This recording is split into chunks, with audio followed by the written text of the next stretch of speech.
महाराष्ट्र प्रदेश Congress committee के ओहदे पर दोबारा तकर्रुर किए जाने पर नांदेड़ कांग्रेस कमेटी ने अशोक चौहान का एक बड़ा तहनीती जलसा मुनाकिद किया। नांदेड़ कांग्रेस की जानिब से कांग्रेस के रियासती सदर अशोक चौहान को जबरदस्त तहनीत पेश की गई। नांदेड़ के आशीर्वाद गार्डन में एक बड़ी तकरीब में कांग्रेस के बड़े लीडरान भी पहुंचे। हिंगोली के एमपी राजीव सातव, सिल्लोड़ के एमएलए अब्दुल सत्तार और नांदेड़ जिले के कांग्रेस के तमाम एमएलएस की मौजूदगी में अशोक चौहान की तहनीत की गई। अशोक चौहान की गुलपोशी और शालपोशी के जरिए उनकी तहनीत की गई। नांदेड़ कांग्रेस कमेटी के सदर अमर राजूरकर और जिला सदर गोविंद नागालीकर की जानिब से मुनक्किद किए गए इस तकरीब में सैकड़ों पार्टी कारकुनान शरीक हुए। तकरीब में सिल्लोड़ के एमएलए अब्दुल सत्तार ने पार्टी कारकुनों में अनोखे अंदाज में कांग्रेस की कारकर्दगी को पेश किया। राजीव सातव ने मुल्क की सूरत हाल पर रोशनी डाली और कांग्रेस को ही एक मुतबादिल करार दिया। एमएलए डीपी सावंत ने कांग्रेस की तंजीमी ढांचे को अशोक चौहान की क़यादत में मजीद मजबूत करने का अज़्म जाहिर किया। नांदेड़ कांग्रेस कमेटी के सदर अमर राजूरकर ने अशोक चौहान को मुबारकबाद देते हुए रियासत में भी नांदेड़ की तरह बड़ी कामयाबी दर्ज कराने की उम्मीद जाहिर की। इन्होंने सब समाज को साथ लेकर चलने वाली कांग्रेस को अमल करके दिखाने वाली पार्टी करार दिया। अशोक चौहान ने अपने खिताब में महाराष्ट्र के हालात पर रोशनी डाली और किसानों और दीगर समाज के मसाइल को उजागर किया।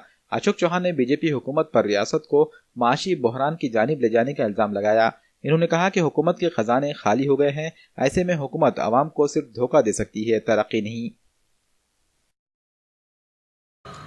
सध्याच्या परिस्थितीमध्ये शेतकरी असो, बेरोजगार असो, कामगार असो, शेतमजूर असो की व्यापारी असो, सगळेच्या सगळे परेशान आहेत। आपण गेल्यानंतर आपल्याला प्रत्येकाने भेटतात ते फक्त 2019 ची वाट पाहत आहेत। कधी एकदा 2019 येतं आणि आपण महाराष्ट्राच्या मुख्यमंत्रीपदी बसता, हे सगळ्यांची इच्छा आहे। आमचे सोयरे फसनवीस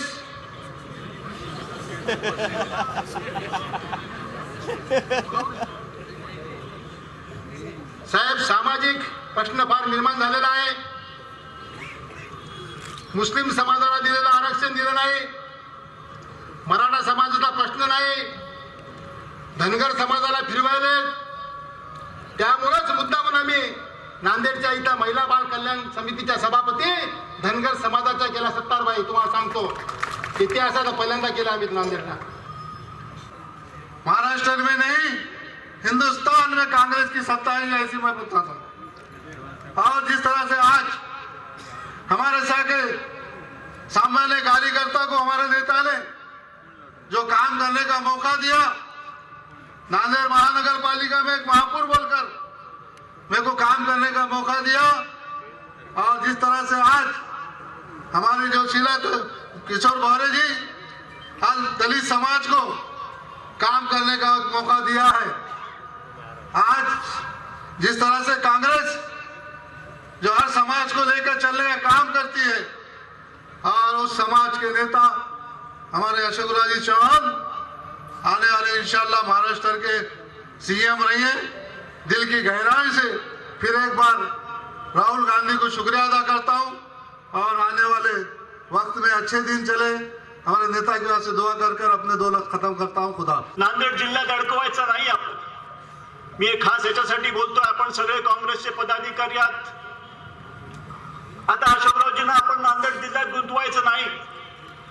आता अशोकरावजींना महाराष्ट्र लेवल विठ्ठला कसा रे तू वेडा कुमार, ओल्या मातीला कसा कसा देतो रे आकार, विठ्ठला कसा रे तू वेडा।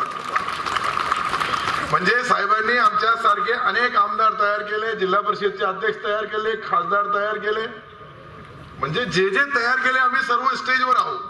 काही अनेक महाराष्ट्राचे लोक गैरहजर आहेत, परंतु सर्वांना ही मी जे बोलू लागलो, एक सामान्याचा सामान्य कार्यकर्त्याला कुठेतरी न्याय द्यावं, त्याची जात, त्याचा धर्म, त्याचा पंथ न पाहता हा कार्यकर्ता कसा आहे, कार्य करू शकतो का नाही, निवडून येऊ शकतो का नाही, हे सर्व पाहिल्यानंतर ज्या ज्या राजकीय प्रवासामध्ये चढ उतार असताना जी संधी आपण मला वेळोवेळी दिली, की खरे शिल्पकार कोणी असेल तर आपण सर्व शिल्पकार आहात, की आपल्या सर्वांच्या अमाप प्रेमामुळे, आपल्या सर्वांच्या सहकार्यामुळे आणि आपल्या सर्वांच्या विश्वासामुळे मी आजपर्यंत यशाच्या या पायरीवर येऊन ठेपलो। राजकारणामध्ये अनेक चढ उतार आले असतील, पण त्या चढ उतारला खंबीरपणे मुकाबला करत मी आजपर्यंत इथपर्यंत पोहोचलो. याला खरं जे श्रेय असेल तर आपल्या सर्वांचं श्रेय आहे हे मी या ठिकाणी नम्रपणे कबूल करतो. मित्रांनो, आज अनेक सहकारी मित्रांनी उल्लेख केला. आज खरं म्हणजे आजचा दिवस हा महाराष्ट्रासाठी निश्चितच महत्वाचा दिवस आहे. एक श्रद्धेचा दिवस आहे. मा जिजाऊ मातेंची आजची जयंती आणि स्वामी रामानंद विवेकानंदांची जयंती हे दोन्हीही आपले प्रेरणास्त्रोत आहेत. दोघांच्याही त्यांच्या काळामध्ये त्यांनी त्यांचं कर्तृत्व महाराष्ट्रापोटी देशापोटी त्यांची असलेली